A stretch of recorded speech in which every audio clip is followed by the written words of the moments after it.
Hi, in this video I will show how to handle procurement using Datasmith Web Extensions for Microsoft Dynamics GP. First, let me give you a quick and brief overview of Datasmith Web Extensions for Microsoft Dynamics GP.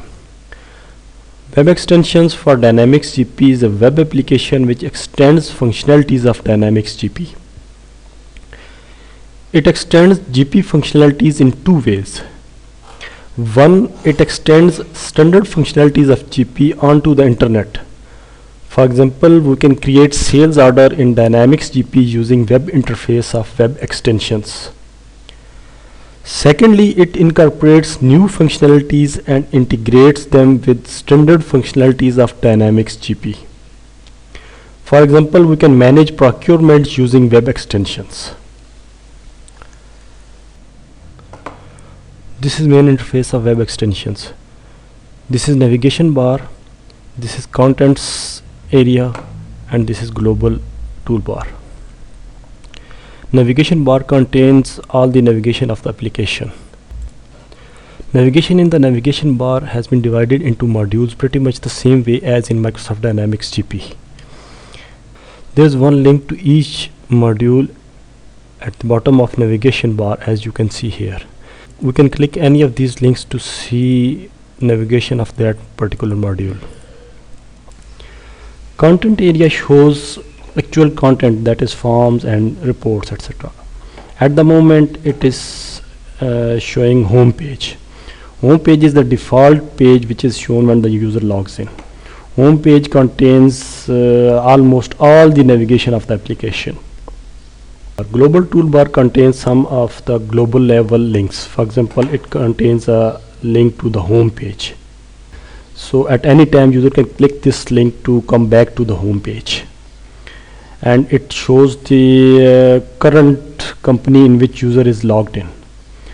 User can also choose to log into another company by clicking this expansion button. This opens up this company lookup window. Here user can select any other company to log into. And this is logout button. User can click this to log out of the application. First thing to be done after installing web extensions is to create users. Users can be created using user setup form.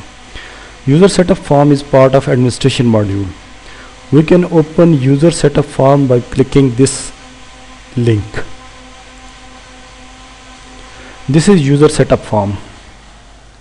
This form is used to create new users and edit information of current users. In order to load information of current user, we can click this expansion button and it opens up this user lookup window. We can select any user here to load his information in the user setup window. As you can see, I already have created many users. These users have been created specifically for this video. So their names actually correspond to the functionality of user in procurement module. For example, approver 1, approver 2, approver 3, creator 1, creator 2, creator 3, budget approver, and supervisor, purchase order creator, etc.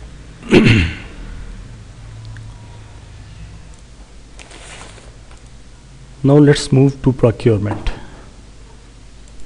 Procurement is sub-module of purchasing. So all the navigation of procurement is available here in the purchasing module. All the navigation of procurement module can be divided into two main parts. These are links to transaction and list screens. These are routine functionalities normally performed on daily or regular basis. And these are setup screens. Setup is normally a one-time functionality done after installation, although it can be performed anytime later as well. Let us divide our procurement handling into two stages. Stage 1 setup and stage 2 transactions.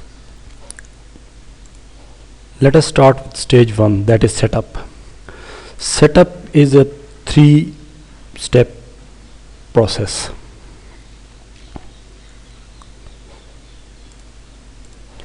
Step 1 user settings, step 2 company settings, and step 3 approval hierarchy setup. This is user settings screen. This screen is a little bit tricky because it does not only allow us to manage rights of a particular user, it also allows us to manage which company's user is linked to. So when we select a user over here, first it loads all the companies which user has access to.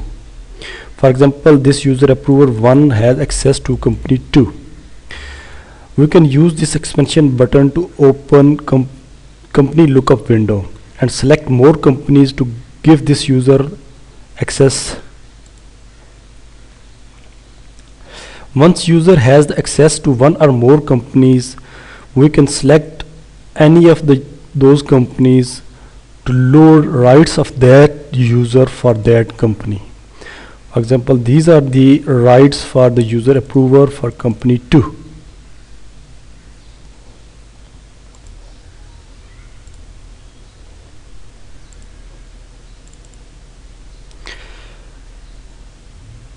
We can also use this button to remove user's access from a company.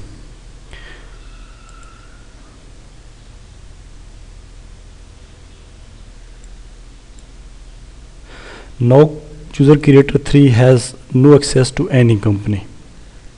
Now if I click this expansion button, it will not show me any company over here because this user does not have access to any company.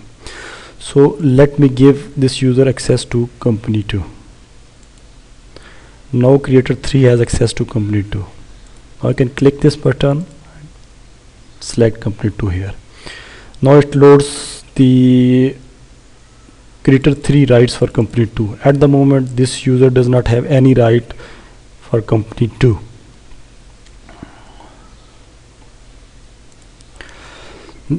Let me briefly explain all the rights. RFQ requisition creator. This user can create RFQs and requisitions. Change approver. This user can change approver at the time of submission for approval. Approver. This user can approve. Approval limit. Maximum amount a user can approve. Final approver. This user is final approver in any approval process. Extended approver. This user can approve requisitions assigned to him and also assigned to his subordinates. Delegate. This user can delegate his approval to another user. Delegate supervisor. This user can delegate any purchase request to any other approver. PO creator. This user can create purchase order. Override budget. This user can approve over budget purchase requests. Admin. This user can change user settings, company settings, and approval hierarchy setup. Quote motivator. This user approves RFQs or purchase requests which are not according to quote criteria.